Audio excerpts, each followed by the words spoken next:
back to Sticks and Strings. I'm Naomi. I'm Beth. I'm Eve. And it is December. Well, for you, it's December by the time you see this. Last day of November for us. Yes. And that's why I wore my shirt. You probably can't see it, but it says, Bassoon, it will be Christmas Day. I'm thinking, Rachel gave me this a long time ago. I think I'm going to wear this for my office ugly sweater party. Oh, yeah. I think that's what I'm going to do. But it's not ugly. When I was in the symphony, one of the trumpet players used to always say that. The bassoon will be Christmas Day. Yeah. So, and that's true. So, I am going first. Also, the weather is decidedly springish. It's not Christmassy yet. It's supposed to be the same temperature all this week. Yeah. Your turtles will be boring. But it's cold people in the who morning. visit during this time right now when it's freezing somewhere else go, oh, I love it here. Yeah. We fool them. But it is cold in the mornings. It's still like when I was getting dressed for work yesterday, it was 40 degrees. I'm like, I guess I have to wear a sweater that I'll take off midway through the day. But that's how it is in Arizona. That's why we love it. Okay, I'm going to go first. So I decided, well, this is going to be a funny story for you guys. As a newbie cross stitcher, you're going to laugh at me. Okay, I've been working on this panel of Christmas at Hawk Run Hollow. And I have a story to tell about this because, as I've said several times, if you've been with us every week, you know that it says, I heard a bird sing in December, a magical thing and sweet to remember. And then I saw it at the attic with the actual poem, which is, I heard a bird sing in the dark of December. In the dark of December, a magical thing, sweet to remember. And I had seen it that way, right? And then I remembered it wrong, and I charted it wrong, and then I stitched it wrong. So this is what I stitched. I heard a bird sing in dark December. Anyway, I keep harping on these words because for a while I was like, do I change it? Do I make it correct? Because I didn't realize when I did all this that it was an actual poem. I thought it was just that they had made this up, but no, it's an actual poem. And so then I had a dilemma, and I'm like, I don't know what to do. And I thought, well, I'll put the birds in, and then I'll decide if I'm going to switch the words. And this was going to be a surprise for my daughter, who's in very cold and very dark New England. And I finally broke down this weekend and showed it to her. And I was like, I'm making this for you. And she was like, I love it, with teary eyes. She loved it. And I was like, do you care that the poem is wrong? And she's like, no. So I'm like, released. So I probably will not be changing the words. And then I finished the 2 crowns down here. And then I started on the closest part of the picture, which is this acorn. See? Oh, acorn cat. And a little acorn. Or no, it's not an acorn. It's a pine. It's a pine. Oh, cone. the pine cone. Yeah. Because this is a little pine tree thing here.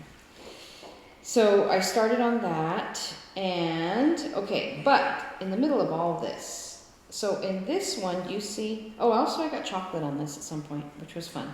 You got chocolate? Yeah, on look, this? see, Oh. there's chocolate right there and right here, and I tried to wash it off, and it kind of stayed. Anyway.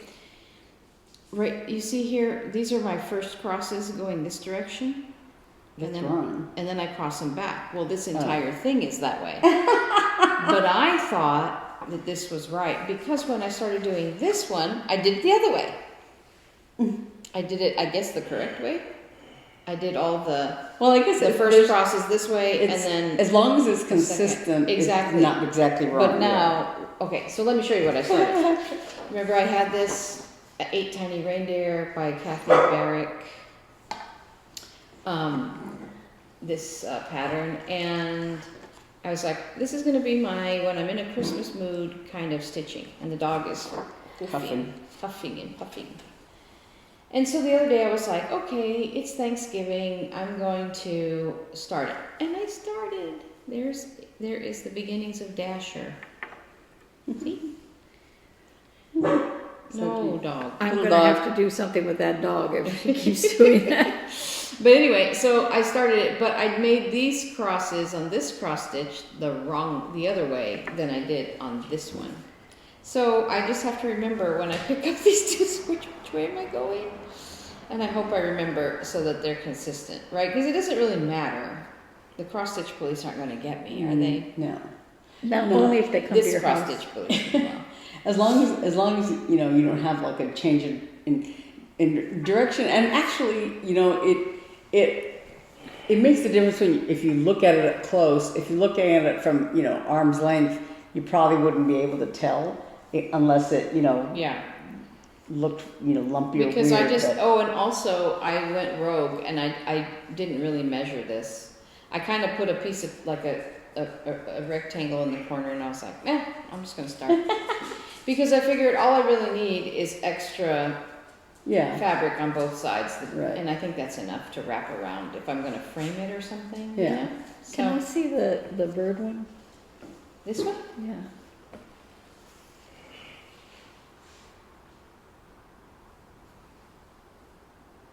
So you just do the second cross before the first cross. So you is just the go other back. direction. Yeah. Yeah. The so cross that's this way is underneath, Mhm. and the one That's this how way I is on started top. this one, and I left this little piece of, there's a tiny part of this black line that's only half done, and I just left it there because I got bored, and so now so this whole time I've been looking at that going, okay, that's my first stroke, to go this way. And I thought I watched a video before I started this to remember, and so I guess I did the whole thing wrong, but they're all consistently Yeah. that way. As long as you don't switch in the middle, Yeah. it don't matter. Might want to So. pin a note to it or something. Well, what it is this one, Yeah. because I have this for now, this reference.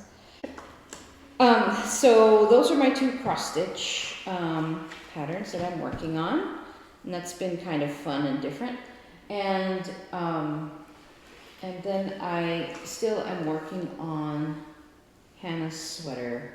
I just did a few more rows this week, not a lot, because I got distracted by cross stitch, and I almost distracted myself this morning, you guys. I was like, remember I talked a while ago about doing a beret? I wanted to learn to knit a beret. I've never done that hat.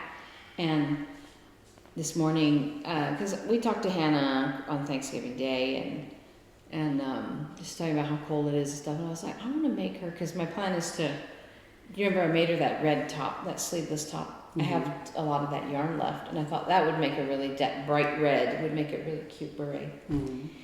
And then we could sing the Raspberry Beret song by Prince. But, and I have that book, which I right now can't find, of like the Knitter's Guide to Easy Patterns or something, I can't remember what it's called, but and it had a beret pattern in there. So this morning, if I had found that book, I would have distracted myself into a whole new pattern. But I couldn't find the book, so and I was like, wait, no, stop. I gotta focus on, I have two sweaters going. And two cross stitch. And, well, yeah. And so I was like, I need to not Indulge. muddy the waters any further. So really, that's all I've been working on. So that's me. Okay, So I think I'm Eve going is second. going next. So, my second WIP-GO call for November was Merry Wizards, and I finished the third one. I did not start the next one because honestly, I think I finished it Wednesday, and I was like, no, I'd rather work on the gingerbread house and I mean, there was that pesky little thing of Thanksgiving. And, Oh yeah, that little interrupter. on Thanksgiving Day, other than the stuff I had to do before I went to your house, I did absolutely Zero. nothing. Nice. Robert sent me out for breakfast. He wanted to go to Chick-fil-A, but Chick-fil-A didn't open until 10:30. And, you know, that's, Yeah. breakfast is over. He's like, go to McDonald's. But he got for all of us, so. Didn't he? Yeah. Yeah. So I just said, you know, I'll just put it back on my rotation for next year and hopefully finish the last one next year. But it's not like I'm like, oh, this was a present for somebody or what. I like Harry Potter and I liked these. Mm-hmm. And this was a free pattern from Cross Stitching for Fun. And speaking of free patterns from Cross Stitch for Fun, Cross Stitching for Fun, they just recently, this printed in black and white, and I don't know why the default is black and white on my phone, but it is. That is so pretty. This is Snowflake Mandela, free pattern from Cross Stitching for Fun. It's on their Facebook page, and I saw that and I went, I really don't have time to do that, and I already have those snowflake ornaments. And yeah, I'll download that. And so after I downloaded it, I was like, I wonder what fabric I could do that on. But the picture is a blue background with the white snowflake, but she stitched it on a white background with a variegated blue thread. Ooh. It was so beautiful, and I was That's like, pretty. I think I want to do that. I mean, she said you could stitch it in any color on any fabric you want, you know. Right. And it's only 89 by 89, so it's not huge, Yeah. you know. But I was like, I want to start that right now. No, I have too many things to do. So that may or may not be started before the end of December. So I did finish the back stitching. Oh, this is Tiny Modernist gingerbread house for the Jingle Ball, and that is next weekend. Yeah, this coming weekend. A week from today. Yeah. Mm-hmm. No, a week from yesterday. It starts on Friday. Friday night. So I'm like, am I gonna have all 4 done? No. But I did finish the side that I was working on. I think last week I had all but the back stitching done. But I finished that. And then I started on the back. At the back of the house. I have almost all the white done. This is a tree. It's cute. It's very cute. I want to see how she puts them together without white frosting. White frosting that never actually sticks anything together. It sticks to your hands. True. Anyway, that's what I'm working on while I'm sitting here. I don't have my tablet on yet because I'm trying to reserve power on it, because the last window here, I just copied the window I already did. Yeah. So, and then the other thing I have been working on is stitching Mommy's temperature turtles. I think once this is done with all the turtles back stitched on and all that, it's going to be so cute. Mm-hmm. But right now it's just not. I'm just mad at it. Well, I went, yesterday I was working on another project I have going, and I said, it's Friday.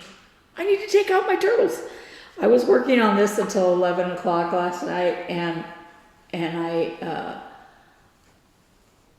thought, I'm going to have to finish that. Oh, so you got to start a new one on Sunday, huh?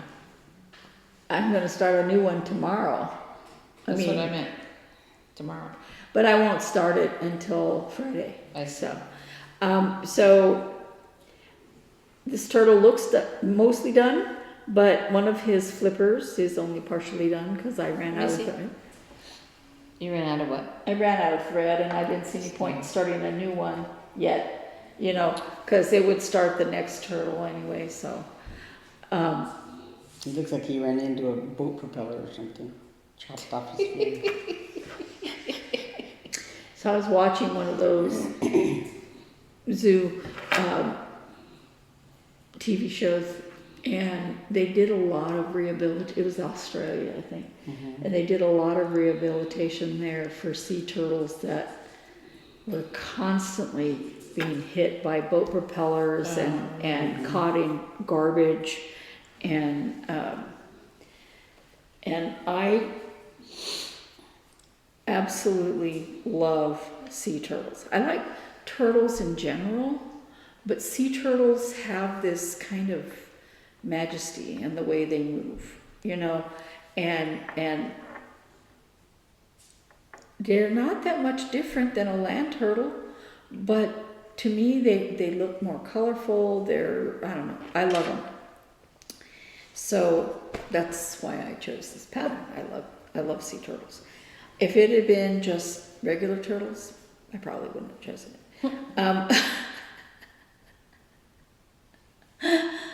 I saw a video where a truck flipped a turtle that was on the highway, trying to cross the highway. It flipped it and it went up in the air and lodged in the windshield of a passing vehicle. And they pulled to the side, and I think actually somebody came to help them, you know, police officer or something. And they got the turtle out, and it was still alive, and they just put it on the road and it went away. Probably one of those snapping turtles. It was a big It was alligator type. It was about that big. Really? Yeah. So my last WIP-GO projects for 2024 are hands-on design. I hear the bells, and this particular piece of music has a double meaning for me. Not only are the words unimaginably beautiful, but the person that wrote the words that music was put to is the same person that wrote Evangeline, the poem that my mother named me after. So, and this is where I am so far. For some reason, I have 2 needles on this project. I probably only need 1. I don't know why. I'm stitching it in the called for threads. And it's not that difficult, and I don't know why I didn't get more of it done. And I'm not doing the pillow. I'm doing this round thing over here. And the pattern, when you purchase it, it comes with enough of this Lady Dots fabric to either do this or that. And I just thought I've never done a drum thing, and I thought, I'll do that. So I'm almost all the way across, not quite. No, I'm not. I'm only halfway. I don't know. But I'm looking forward to working on this. I probably will not work on anything other than the gingerbread house until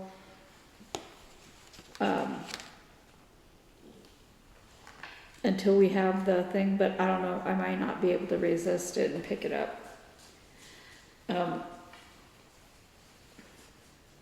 This is 32 count, I think it's Murano Crochet that I picked up at Hobby Lobby. This, I think, is the only color that they still carry. This If they carry it, I don't think I was able to I don't know. see that last time I was there. I don't know. I'm gonna have to break down and order my fabric or go up to the attic and get it. I like going up to the attic and getting it because you can get a smaller piece. And you can actually see it and, you know, see the color and the consistency better. Yeah. But I don't know. They were carrying just that one color for a while. I don't know if they still are. And then the other one is Plant Pots. This is by Darling and Whimsy, and it was designed for the Meow the Merrier when the designers were doing that. And my sister likes to have little plants in pots. And I thought this would be perfect to finish this to go in front of one of her collections of plants. She doesn't have, where did you put them all the plants that you had? I only had the one left. But now you can collect more. Yeah. Yeah, I was at Fry's, not recently, of course, it's winter. I was at Fry's and I walked by and I was like, ooh, they have all three of these type of plants there. The little tiny, hello, can I help you? Dog. I am not terribly far along with it. Oh, sorry. I'm trying to keep these lights down. Keep what? I have to have my lights on because I can't see. Oh.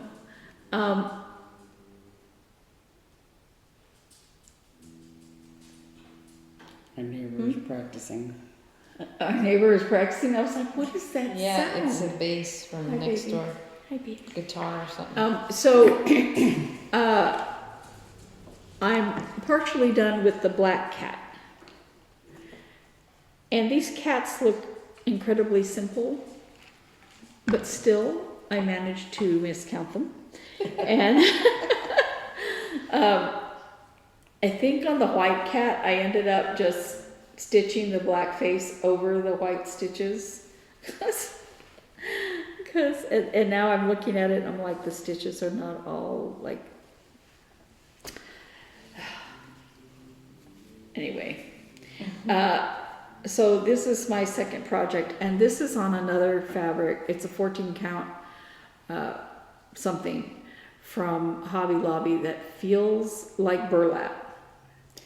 Yeah. And I can't remember, at Rustico or something. Yeah, something like that. But I thought that was perfect for this because I thought it wouldn't be as delicate because, you know, plants being what they are, you never know. It shows this like glued on a basket that has, not a basket, but a container that has the plants inside.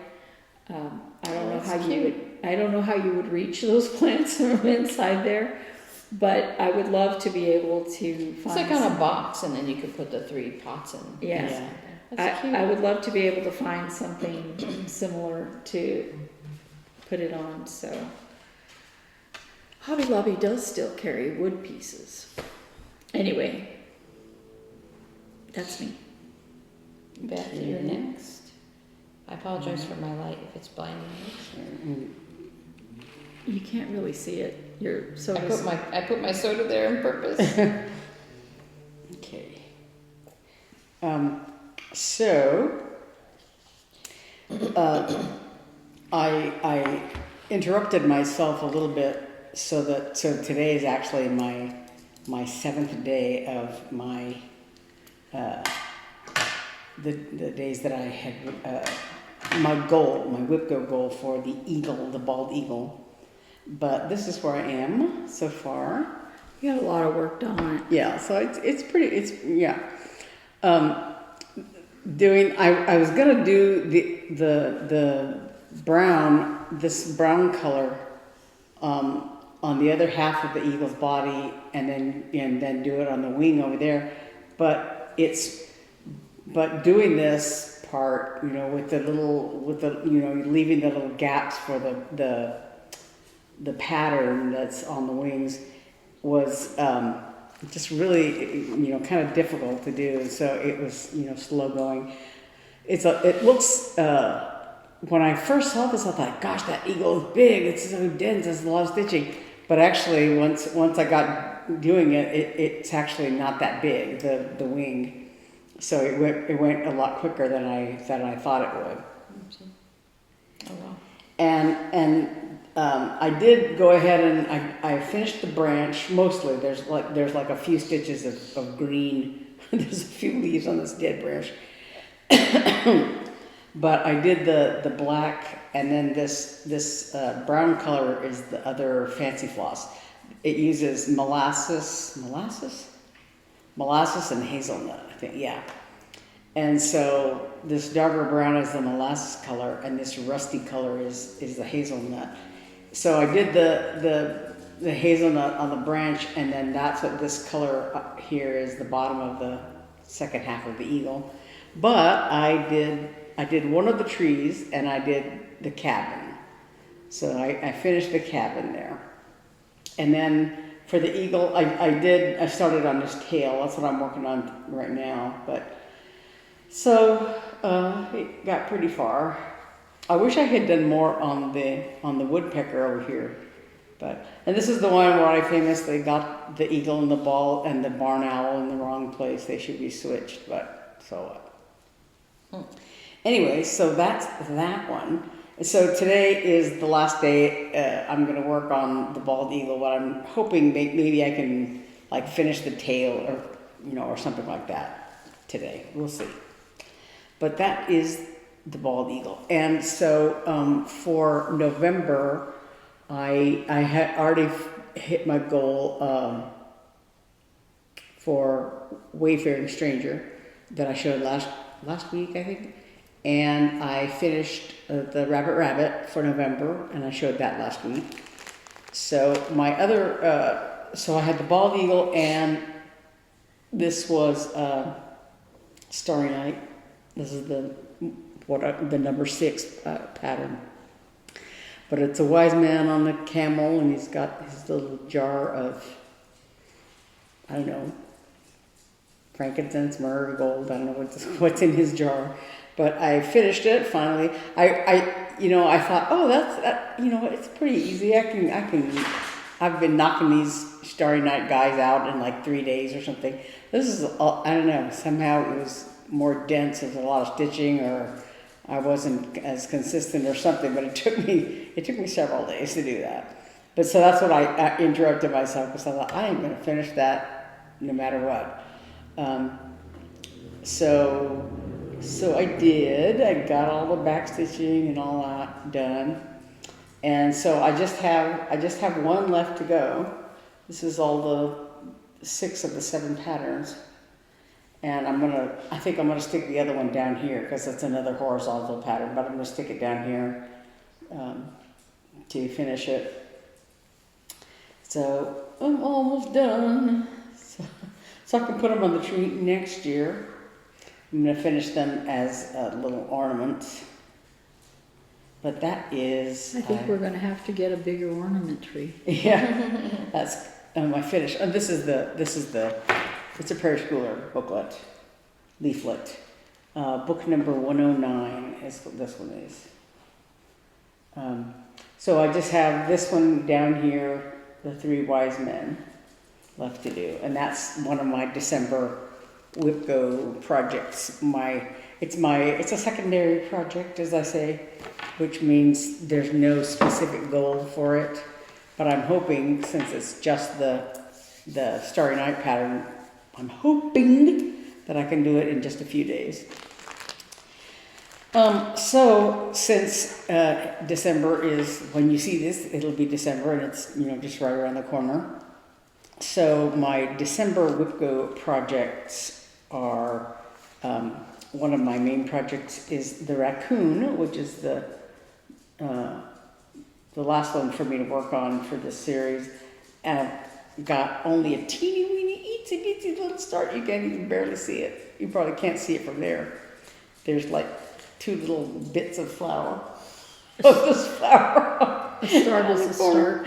Yeah. Somebody wrote on the Oh, I saw that. WIP-GO page, how many stitches makes it a whip? One. But yeah, so I think I started this like maybe Mania 2 years ago or something like that. I don't know. Not this past May, but the one before maybe. I don't know. So I just stuck a few stitches in there. This is on this sheet. This piece is the ferret and the bear. And actually, I was surprised once I actually, put them on my WIP-GO board with 7 days. That I was surprised how much I could do in those 7 days. So I'm hoping in December that I'll have time to make some significant progress on this and actually get the raccoon in there. Because as it is, it's this one little flower in the corner here. And, I just started in that corner and did just a teeny weeny little flower. So I'm hoping that I can finish that flower and then actually that'll, get me close enough to do the actual raccoon. And we'll see how that goes. That's my main WIP-GO call for that for December. And then, and my other main one is Deep Waters. This is by Sweet Wing Studio, and it's the verse in Isaiah 43:2. When you pass through the waters, I will be with you. And I have an actual actually I have a little kit that I got like at Walmart with this same verse, but it's a little like seaside scene, like a lighthouse and a beach and that sort of thing. And this one is a little more whimsical.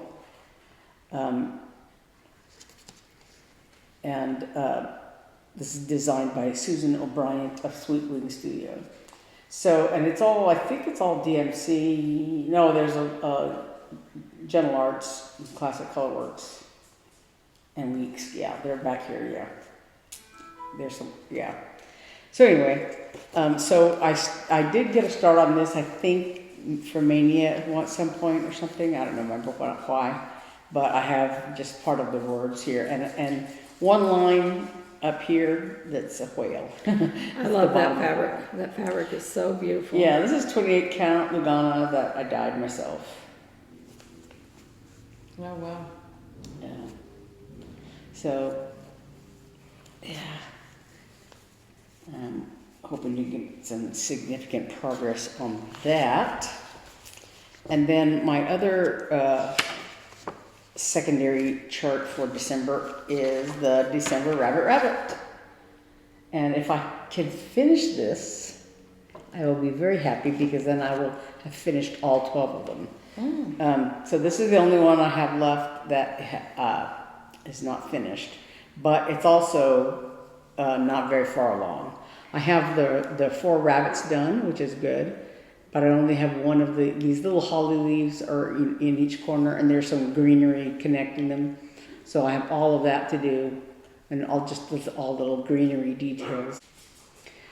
So like I said, I if I can finish this one, I'll have the whole set finished. And I can't finish anything, like fully finish anything right now, but I will at least have all the stitching done. And I just have to remind myself. I think for all of these, I made cording for the 3 that I finished. I made cording that goes around the stitching, and then it's like on a little black disc thing, and then I can change them out each month. So the other thing I have to do is make cording, choose colors and make cording for each one. That's down the road a ways. But at least the rabbits are done. So anyway, I'm hoping that I can finish this. But also, I don't have them here because I haven't done any more stitching on the 2 projects that I have for my pre-stitching for the Jingle Ball. And one is the Festive Forest, and and the other is the up on the rooftop stockings. And so since I finished the one stocking, so I can use that to sort of, make notes and reference it, and then the other two are just, gonna be the same thing. So I'm hoping that what I've done is enough for, a reference to go on that. And then, so during the Jingle Ball, I'll probably try to do some stitching on my December projects, and maybe some more on the festive forest. I don't know, but so yeah, I'm looking forward to that. And I bought a laptop. That's fun. Yeah. I was looking for it, inexpensive. It's, doesn't have any fancy, bells and whistles or whatever, but it's nice and it's new and it's, if I can figure out how to use it, I just got it yesterday, so So when I told her to buy a laptop a million years ago. Yeah, when I first started working for graphic design studio out of school, they were using those little Macs. Okay, I think they had one, and after a while they got bigger things for us downstairs, but they were still with the little Mac. And I talked my boss into getting those. Do you remember those colored Macs? I think they were called iMacs. Yeah, the ones that the Right. roundy shape. Right, because it had a bigger screen and all that. And one of my bosses would not change over to the other one. It took forever because she knew what she was doing there. She didn't design things. She did all business related stuff. But She used a little tiny Macintosh. yeah, I Those found little the very first kind of Mac, the very first one. Yeah, we had those And- at school. And I finally got her to start using the other one, and then she was fine. But it was I just remember the changing. first computer you had. I guess it was just after you got married. But you had like it was a flat, I guess it was the hard drive. I don't know. It was a big flat box kind of thing. It was and a teeny weeny little screen like this. Yeah. But You mean the one that I could carry? That one? I guess I don't know. But yeah, I remember when I used to work at Family Life. When I first started there, I was in the customer service department, and we had what are called dumb terminals, right? We had just DOS. this screen with with green characters, whatever, Yep. and you had to put speedy codes in for everything, and you didn't have a mouse. It wasn't Windows based or Yeah, anything when like I that. had one of my first jobs, we were like that, and then we switched over to Windows, and you would have think that we had exploded the world. And I remember the executive secretary, because, well, her boss was very demanding, and I remember her going, I don't have time to learn this. If he wants his letters written, I have to have them written, and I cannot, spend time messing around. That was the very beginnings of Word. Yeah, when I worked there, Crazy. But once you start using it, it's faster. the boss and his assistant and the two team leaders all had Windows based regular computers. And so, like, whenever we had a memo that had to go out to everybody, in the department, the girl who was the assistant would print it out and make copies and give everybody a paper copy because you couldn't send it to our computers, right?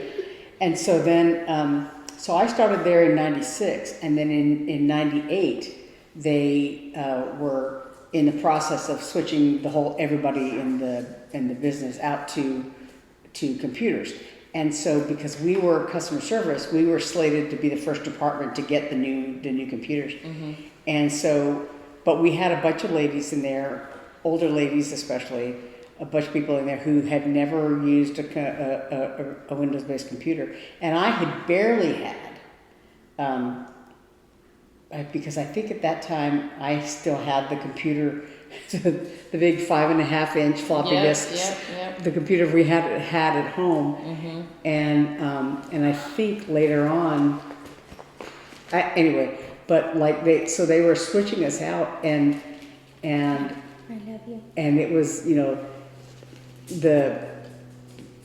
by then I think I had actually taken over as the assistant. I had moved up and become the assistant.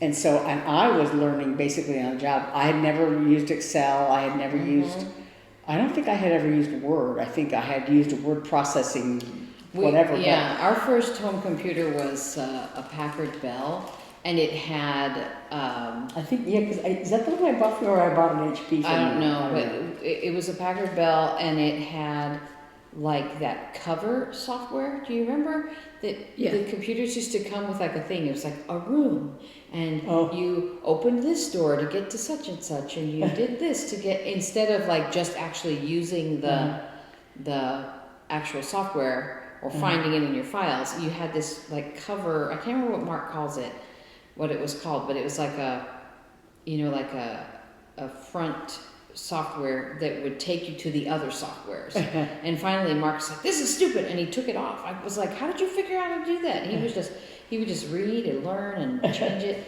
But I remember that came with an embedded video, the first videos, because remember you could do a video on computer, and it was that song Buddy Holly by what's that band? Buddy Holly. Yeah, Weezer. Yeah. Yeah, and I watched that video so many times. It was so cool to watch a video on your computer. Can you believe that? And I was thinking, Eve, when I first did graphic design back in the early 90s, remember we were using those big, what were those discs called? They weren't like floppy disks, but they were the big, like zip drive? The zip drives. Yeah. I would have to put the artwork on a zip drive and drive it down to the printer. You know, it was computer though. It was better than it used to have been, and now I'm back doing graphic design again, and I'm like, oh, we just make a PDF and send it to the printer, and they print it out. And it's like, well, mind-boggling. Okay. When I worked at Family, they were training us how to use this software, there were the people that were in the IT department, and they were all talking jargon from that department, and it was like going right over the heads of all these little old ladies that worked in our department, and so they were we were down in the little practice lab kind of thing, and they practiced and were using it, and there were little, icons on the software to, do a new order, you click on this, and fill in somebody's information, you click on that. And it was, it was fairly straightforward to me. I felt like I could understand it. And then, but for them, a lot of them, they were like, how do I start? How do I do? And so, the team leaders were saying, well, maybe if we, just get some old order forms, the old orders that have gone through, and they practice, filling these in. I was like, they know how to do the orders. They don't know what to click on. Yeah. And so we had like 2 days, Thursday and Friday, and then Monday we were going to go live. And Monday was our beginning of like the sale, for all of the conferences that we did and blah, blah, blah. So it was going to be very busy. And so I was like, they're not going to know what they're doing. And so Thursday night or Friday, I don't know, I went down to my computer, and I had to go to the practice lab and put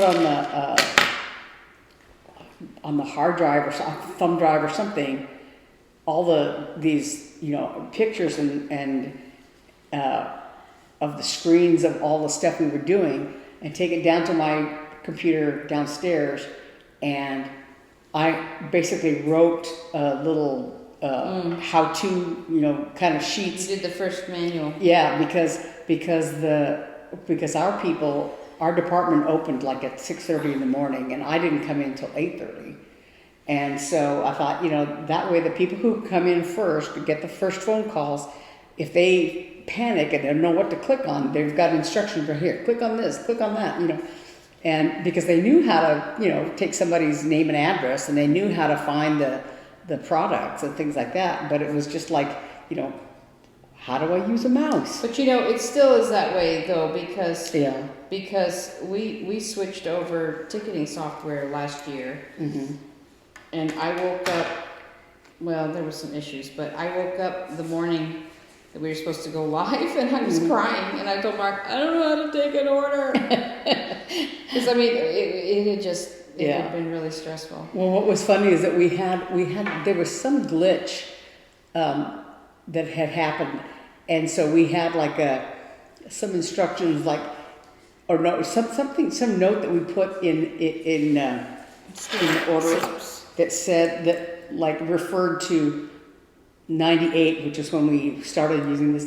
This is a 98 order from, that's why it has this problem, so that we would know. Oh yeah. This is what you do in this case, because it's always going to be a problem. Yeah. But yeah, so that, I made the mistake of making that What's the matter, Eve? instruction manual I thing. can't count. Oh no. And a little while later, my boss was going, that was really great. That was really helpful. Can you spend this summer writing a manual? Yeah. So I had to do the whole. But that's fun, actually. Yeah. Dad. Yeah. When Dad was working at that software company, that was my job, was making the how-to manuals. Yeah. Well, and when we probably 10 years later or something, we switched to a new software, and it was kind of one of these sort of what they called an off-the-shelf design, so that was, because the one we had switched to before was designed by our IT department people. Mm-hmm. And so it was very attuned to all the things that we did in our business, in family life. But this one was a little bit more, I guess it was designed by outside people for everybody to use, kind of thing. And so we had to make a few changes and things like that. But so I wrote a manual for that too, because it was different, from how we had done things before. My, Okay. how far we have come. So, Yeah. changing the subject. Okay. I have an unbelievable traffic story. Oh yeah. So, Beth and I were in the parking lot close to the freeway where the Wendy's is. Uh-huh. To understand this story, you have to understand that, like I said, freeway, major road, okay? This one, much more major, but this one is basically an artery through the area of Phoenix where we live. And at the end of that one that goes through, okay, the north-south road ends just past this shopping center where we were. I told myself, I need to draw a map. So at the end of that, where it ends, there is a private school that is K through 12. And parents go and take their kids, and parents come and pick them up. This is important to the story. So Beth and I were leaving that parking lot, and I typically go out. There's two exits onto that north-south road, and I typically go out the more northern one to get onto that road and turn left onto that other major road. Chandler, yeah. Onto that other major road to turn toward a house. It's a 2-lane road and a turning lane. And so it's 4 lanes, 2 lanes going either way. And so I start to pull up there, and I am the 5th car back, and that north-south road, which is called 48th Street, was wall-to-wall cars. And I looked at the time, and I said, Horizon must have gotten out. Yeah. And so, everybody was in front of us going north when we were trying to get out. And, a truck right in front of me peeled off and went to go try the next exit down. I don't know if he was going to turn right or left. I don't care.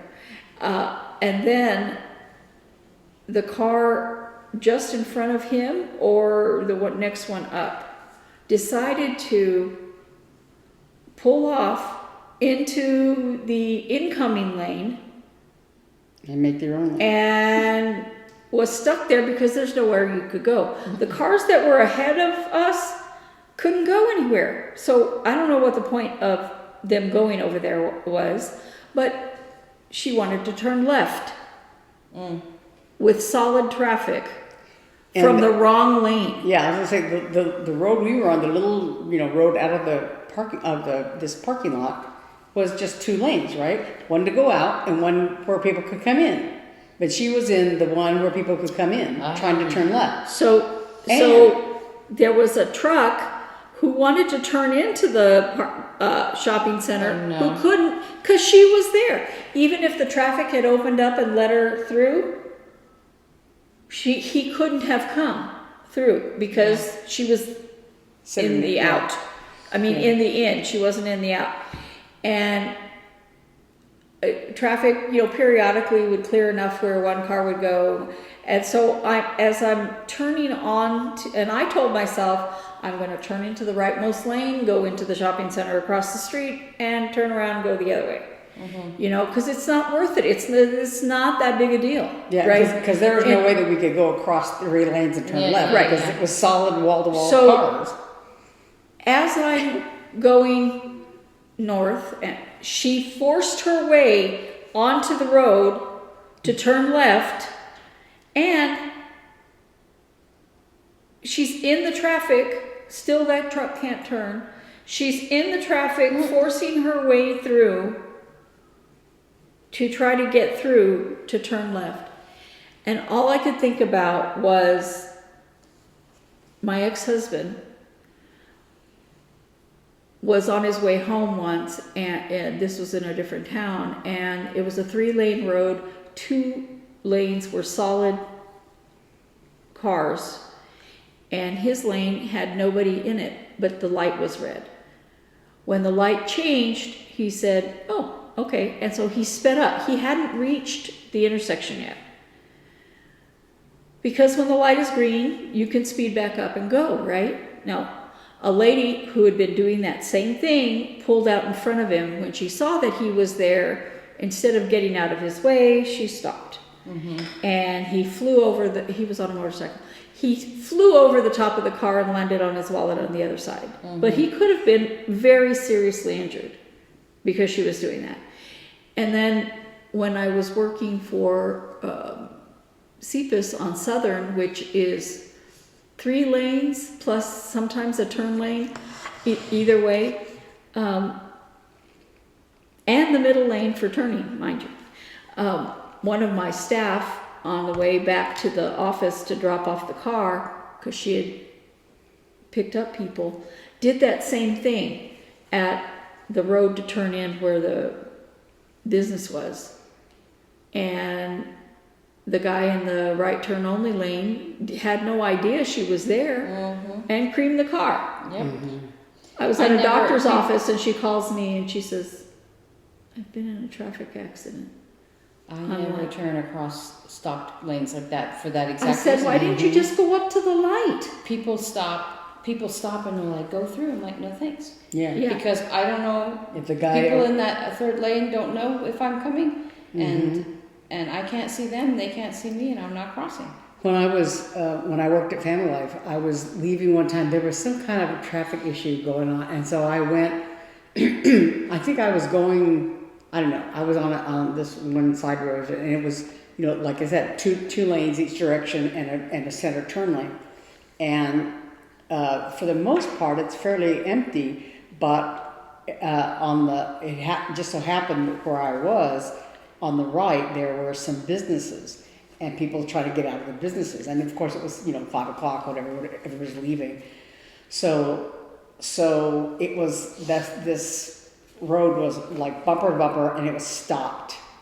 And so a lot of people were going down that center turn lane, because up ahead a little ways, there was a church, with a parking lot there. And so people were going up there and pulling into the church to turn around and go back the other way, because they didn't want to sit in the stopped traffic. So here comes the truck, a big pickup truck, roaring down that center lane to go turn around. And we're all sitting there in the stopped traffic, and then some cars had inched forward, and the cars in back had stopped so that this woman could come out of the side business and come across. Mm-hmm. And so they're going like this. Yep. And I was like, because I was afraid, if he hits her, then who knows what kind of bowling pin nonsense is going to happen, and smash the car, my car or whatever. But yeah, so it was like the pickup truck comes screeching to a halt, and but it was just one of those things. You're like, the only thing I could think was that she was late to pick up her kid from Horizon, and I'm like, why? There's nothing there. They will take care of your child until you get there. It's not like they charge you, just do it safely. Yeah, if she had been in an accident, what is her kid going to do then? Right, and like just go the other way. Yeah, I would say it's like when you have gridlock, because somebody says, "Oh, I can squeeze in there," and they can't, and so they're stuck in the middle of the intersection, and so the other traffic that has the green light can't go because it's funny, you're there. The way you were describing that, I was like, "Oh, that's how people drive in Boston." My friend, I was in her car, and we were driving somewhere, and she just literally shoved her car in where it did not fit, and I think that. In my experience in driving in Boston a couple times, I'm like, oh, that's why she drives that way, because you kind of have to, or you'll never get anywhere. But I'm like, it's crazy. I would rather go around and be safe. Yep. Sure. Well, I often do not turn left. I will make 3 rights rather than turning left. And once Beth asked me, "Why are you afraid to turn left?" I said, "Well, I'm not afraid to turn left. But if the traffic is too heavy, I'd rather go around than chance that somebody is in such a hurry that, it's not my skills I'm worried about. Yeah. It's other people's. Yeah. Like, for instance, leaving Fry's parking lot to come here. Do I turn left onto Chandler and come here? No. Yeah. That is the quickest way. And when I go there, I'm on Chandler and turn right. But in order to come home, I either go down to a different street and turn down and go into a different parking lot and then come back around, which I almost never do. Or I go all the way down that road to the freeway, come over to my road and come back up. And is it longer? Yes. Does it take more time? Probably not, because I would have to be sitting there forever waiting. It depends on the time of day, but I saw a thing where, I think it was UPS drivers or delivery trucks of some kind. They did a study on figuring out how to do the routes that are all right turns instead of having to have them turn left. It's very interesting, and how much easier it is, and it's less danger, less headache, less time, less everything. Less chance of an accident. Yeah. Yeah, I think that the most dangerous thing is when somebody lets you turn left when they're in the rightmost lane, and they're like, "Oh, you pull out," and then the people in the left lane have no idea that somebody's pulling out in front of them. Well, and I'm like, I get upset, and I know people are just trying to be nice, but I'm like, don't stop for me. Just go. If you just go and get out of my way, it'll be faster. I don't mind if all I'm gonna do is turn right in front of them. That's Yes, fine. yes. But I am not gonna try to go straight and then turn left. I'm just not gonna do that. Like at that intersection that time, I just Or like my turned McDonald's. right and went across the street and got into the next shopping center and turned right. You know, it's just, I'm not gonna do. It's crazy. Yeah, I was just watching this car, like, What if I wasn't driving, I would take a video of this idiot. I don't have a dash cam, so, yeah. So we have not done question of the week. Oh, yeah. No. And I keep pulling my thread out of my needle with my nasty dry fingers. Hold on. Okay. I'm gonna take this off. Last week, our question of the week was, what are your favorite designers? And we had quite a few answers. Yes, we did. So we had, let's see, Autumn Lane Stitchery, Teresa Kogut, which I've heard you guys talk about. Finally, a Farm Girl. I like that. Oh, yeah. That's a neat name. And Liz Matthews, Kathy Barrick, and then Little House Needleworks, Tiny Modernist Plum Street Samplers, Yeah, those are among my favorites. With Thy Needle and Thread. She has an absolutely stunning snowman pattern. But I don't think, it's Better hard to Gervais. find now. Better And then- Gervais. Primrose and Little House Needleworks, another Little House Needleworks boat. So that's neat. Yeah, I was gonna say I really like Brenda Gervais. Her patterns are very cute, very prim. That one pillow, I don't know if you saw it. Christmas at Winterberry Farm has that big fat Santa. Yeah. That's a Brenda Gervais pattern with a needle and thread. I have a bunch of those. And so, thank you for answering. We love to hear. And there's those- a big difference between stitching everything you have and collecting everything. Oh, yeah. I have lots of collected habits. So our question this week is, I guess, okay, I'm going to ask this question. I didn't talk it over with them. Are you an early tree putter-upper or a late tree putter-upper? Yeah.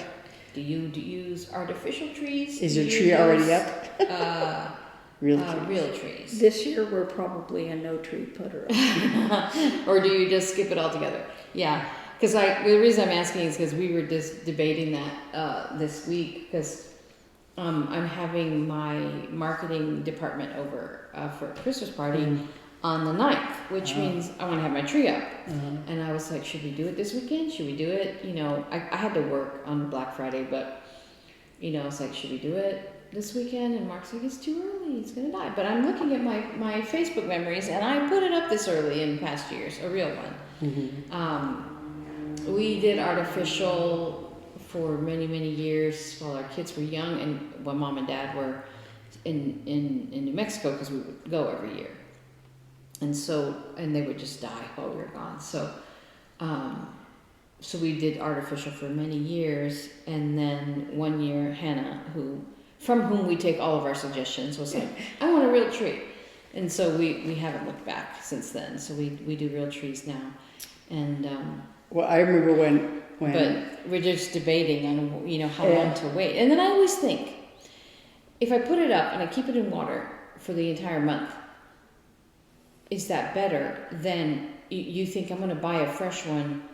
But are they really fresh? Because they're in a pile under a plastic Do you in the remember when Arizona we used to sun. go up into the mountain? Oh, yeah. Yeah. When we were Also, kids. does anybody out there cut their own tree? Yeah, when we were kids, Yes. you had to kind of go where the Forest Service had trees that year, so it was kind of Buy a permit. yeah. You can so, do that still here. Yeah. So you People can do it. go to the now I think they have a lottery thing where you have to send in your request, like, you know, this is the place I really want, and this is my second choice and whatever. And so if they have permits available in those areas, you know, but or you just get whatever they have. But in the olden days when we were kids, you could go up to, you say, we're going to go to this area, and you go to the Forest Service office, whatever, and get a permit, and then you can go up to the cutting area and cut a tree. And so you had to choose, like, well, is this place have they had a lot of snow, or is this place more accessible to closer to our house, whatever. But so we used to go and cut down a tree, and a lot of times we would like get one for our house and maybe for our relatives or the church or something like that. Yeah.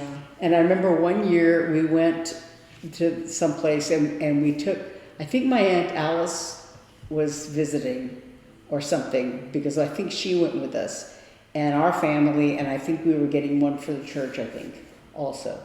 And so we had driven up and had parked on some little road and then hiked up the mountain, and we were taking our time. Well, is this big enough? Is this too big? Is this the right size? You got this one? And so we were up there for a long time choosing trees or whatever, and then we were walking down this little road coming down the mountain with our trees.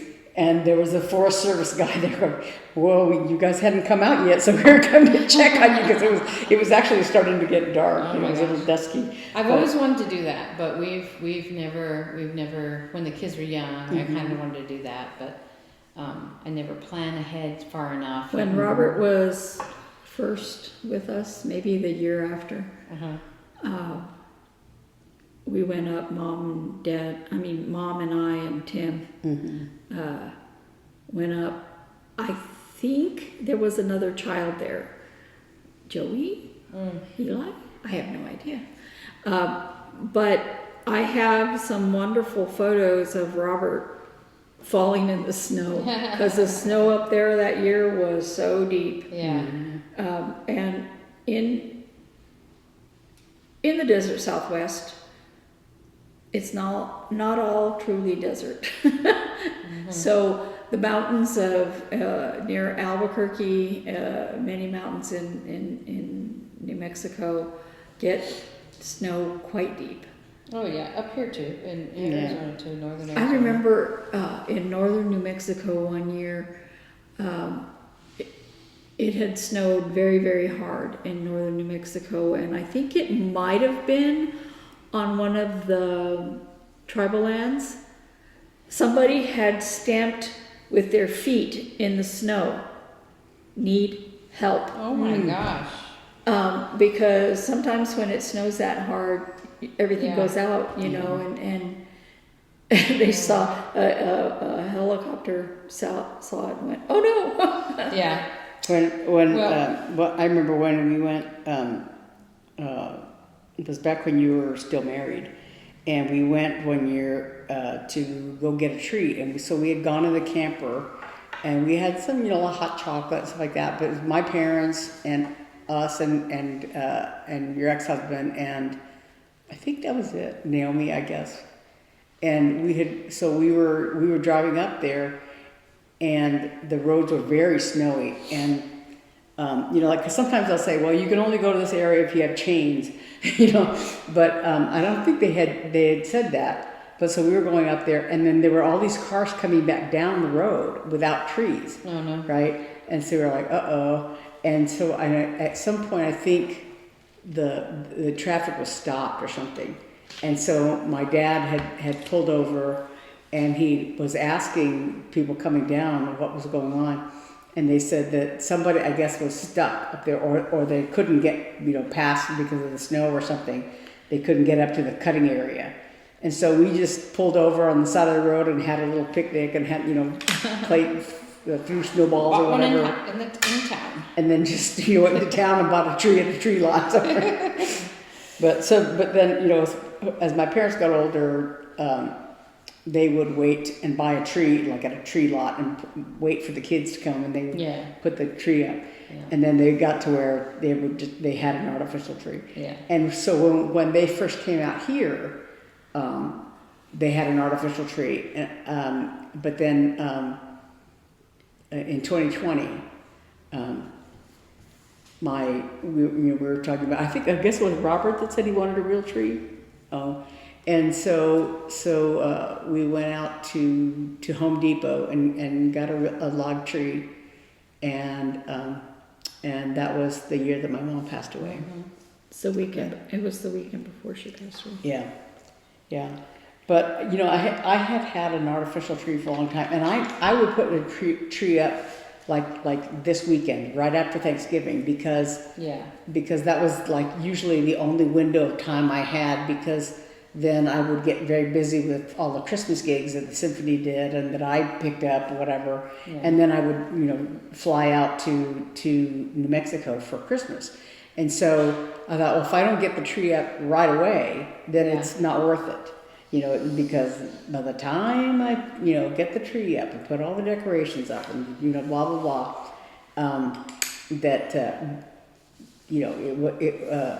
I had to do it right away or not do it at all. Yeah. So, yeah. I have to cut this conversation short because I just realized I've got to go. I'm going to Holiday Pops today. Eli and I are going, and the symphony has a weekend, and it's going to be good. And then there's a little party for staff in between because there's an afternoon and an evening today. So there's a little party for staff. But I realized I wanted to get there in an hour. I don't think it's going to happen. But anyway, thanks so much for being with us. Bassoon, it will be Christmas Day.